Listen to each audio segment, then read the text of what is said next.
Syrian forces are gathering for what many believe is an imminent large-scale attack on Idlib province. The UN is appealing to all sides for a peaceful solution. There's a desperate race to prepare people for the exodus and fleeing of the fighting. For more on this, I'm joined by Andreas Krieg. He's an assistant professor of security studies at King's College London. Good to have you with us, Andreas. The UN is calling it possibly the biggest humanitarian catastrophe in the century. Is that what we are expecting?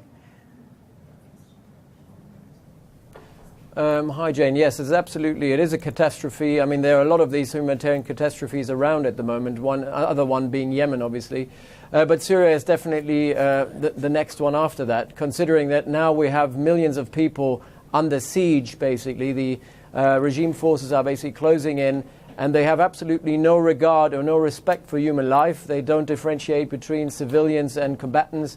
And they use overwhelming firepower from the air and from artillery to basically cleanse areas, as they have done already before. I mean, this is part of a wider strategy of the Assad regime to basically regain large parts of the countries, as they have done in the last 2-3 years, after the tide of the war has somewhat been turned in the favor of the Assad regime with the help of Iranian and Russian involvement. And what we see now is the third episode of that regaining of territory that we've seen already happening in Aleppo. We've seen it in Ghoutra, in the south of Damascus and other places, where basically the Assad regime has encircled areas and tried to smoke out the opposition. The only difference this time is that the opposition has nowhere else to go. Yeah, so excuse me jumping in here. I mean, we've seen this time and time again over the last 7 years, as you say, when Russia stepped in and turned Bashar al-Assad's fortunes around, how opposition would be pushed into areas and then taken out with nowhere else to go. Exactly. And now this is the last pocket of opposition and resistance that is left of Syria. It's a relatively small pocket.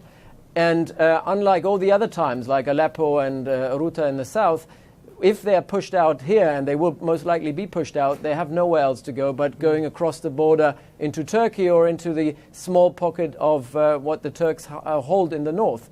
And obviously the small pocket that the Turks hold in the north of Syria is way too small to basically accommodate not just these fighters but also the civilians. We have to bear in mind that these are not just opposition forces that are armed, but it's also their families. It's everything. It's basically the last area of resistance. And all these people who have taken refuge there over the years, after retreating are now somewhat all assembled there, and they have nowhere else to go. So that will create in a huge refugee stream that Turkey has to deal with, but eventually also the European Union has to deal with. And it's quite surprising how little Europe seems to be concerned of what's going on there.